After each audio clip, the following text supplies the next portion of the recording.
Op is disabled and has a hired helper who was supposed to cook squash for her.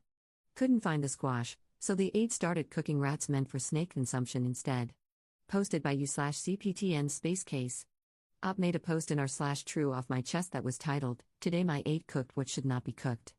I have to get this out because today feels like an actual nightmare I keep expecting to wake up from.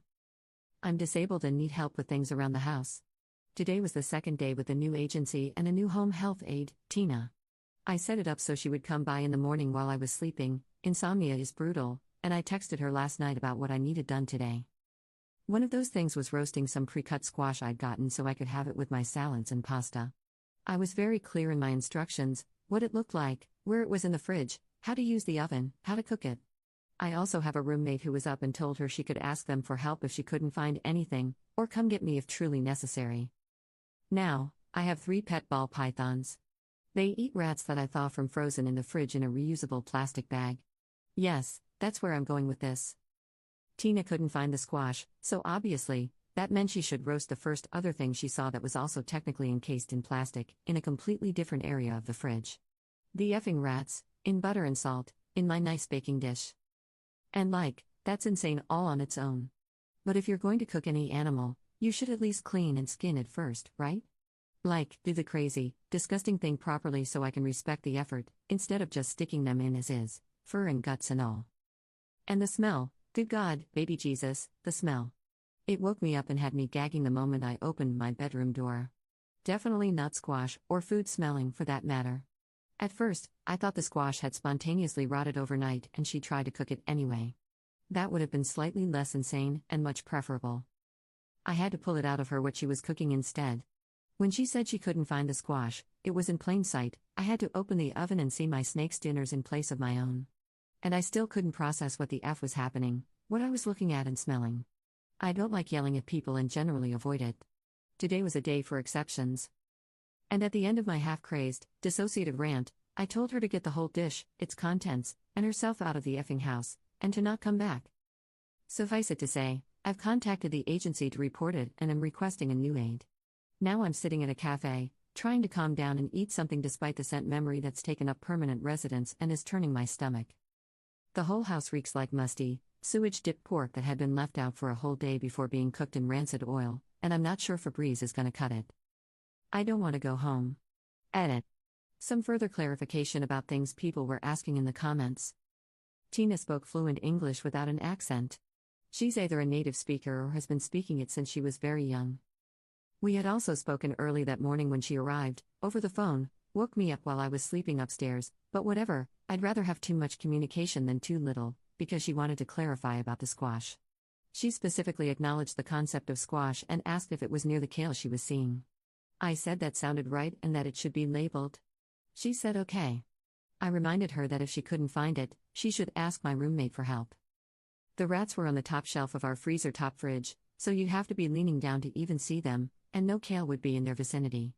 3 people live in this house, so it's always full. She didn't know I had snakes, unless she'd seen them in their bins in the living room, which is possible. It looks like a filing cabinet with clear plastic drawers, and sometimes they come to the front.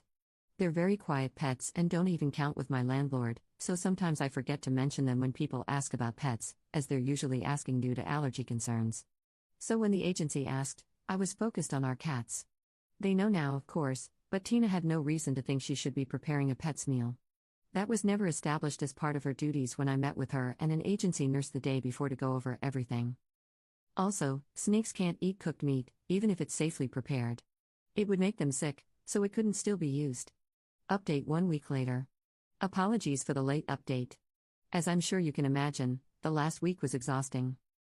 This is just to provide what closure I can and to go over how my last conversation with Tina went, the day after the incident. When I was on my way to the cafe to escape the house last Tuesday, she actually texted me an apology, saying, "I'm so sorry, I feel so stupid and bad. This has never happened before," and offered to pay me back for the rats and the dish, as I had mentioned the rats were expensive. Which is honestly more than I was expecting, but never happened before. Well, I sure effing hope so. Though that begs the question, why now, why me? I don't know if there's a good answer. We agreed that she could come by the next evening with the money, $15 for the rats, $30 for the dish. She declined using Venmo or something similar, possibly because she didn't know how. Based on her comment about her grandson being my age, I estimated that she had to be at least in her late 60s, probably older. I admit I was hesitant to have her return to the scene of the crime when it was still so unclear what her true motivations had been, but I wouldn't be home alone, and she had seemed sincerely contrite, if a bit defensive over the degree of my outrage. Before the appointed time, she called me to say she was on her way, and then she made, of all things, a request. She would be bringing her timesheet, so could I sign for the 2 days she'd been there? I was baffled. The audacity of asking me a favor when our meeting was about her making amends, claiming that her time with me should count as doing her job, and implying that paying me back was in exchange for something from me. Maybe that was why she wanted to use cash? But at this point, I just wanted the whole thing over and done with, and it's not like I was the one who'd be paying her, just my insurance. It was also confusing because, did that mean she was still employed? Surely if she'd been fired, she'd be less willing to play nice with me, probably blaming me more for how it affected her. At the very least, she seemed like the kind of person who would bring it up to make me feel at least a little bad. But maybe she wouldn't, I don't know. It was also strange because, out of the 3, now 4, HHAs I've had at 2 different companies, none have ever asked me to sign a timesheet for them. Maybe some of you all more familiar with the inner workings of these companies can shed some light here. I was nervous when she showed up. There's something about seeing someone do something so truly unhinged that shatters the basic trust that a fellow human won't do something else crazy, maybe something more harmful than running one out of the house. So I checked her hands through the window before I opened the door. She had 2 plastic bags, half full and bundled up to hide their contents, under each arm. A strange choice for a weapon, so I chose Faith. There was no more apology upon greeting, she mostly just seemed in a hurry, civil but brusque, like she wanted this behind her as much as I did. While she was rummaging, I asked how she disposed of the dish, the follow-up to the video I made, linked in the original post if you want to see, you shickos. And as expected, the first thing she brought out was her timesheet. Sure enough, there was a place for a patient's signature, and as I took it, along with the proffered pen, and set it against the doorframe to sign, I said, just to confirm, we said $45, right? The look she gave me as she reached into her jacket was so offended, and her civility evaporated, like I was questioning her word, and how dare I? She said, I'm gonna pay you. I said I would, in a tone that was like, calm down, paranoid prick. It took all my self-control not to respond with, you also said you'd cook the squash.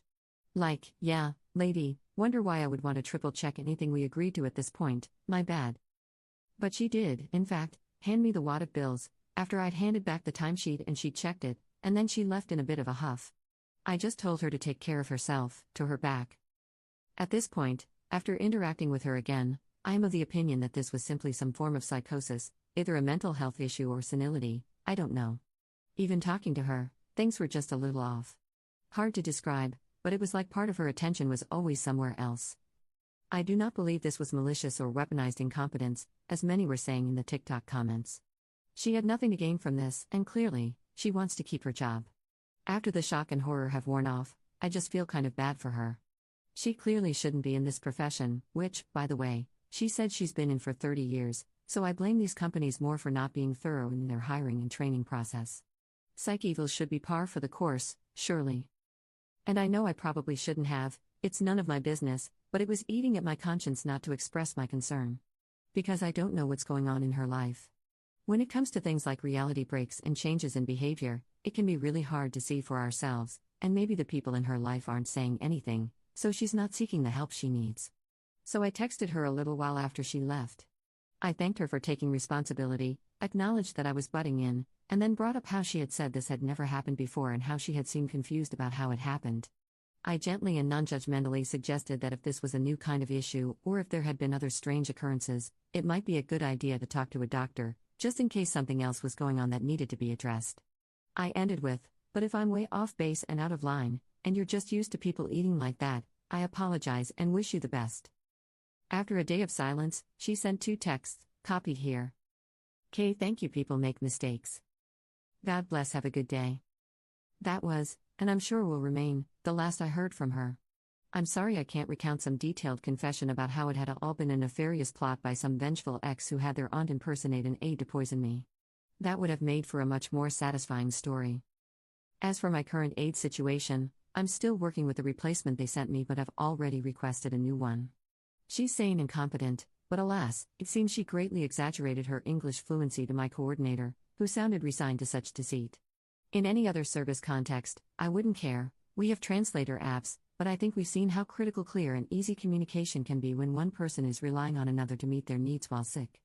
Others have told me how long it can take to find a good fit, so I guess I'll just have to keep spinning the revolving door until I do. Also, I have put in a request for the agency to reimburse me for the takeout I had to get that day. The oven has been cleaned and sanitized within an inch of its life and seems okay now? I dunno, asking for a replacement or suing anyone seems like a lot of hassle, especially when I already have a medical malpractice case in the works. Thank you to everyone for taking an interest in my harrowing experience and for your support. It legitimately turned this into something more lighthearted that I can laugh at now, whereas it would have remained traumatic otherwise. May your squash always be squash. Editor's note. Op's TikTok account is at Kelsey Can Stand and has 2 videos talking about the event, including one showing the baking dish in which the rats were cooked, now in the trash.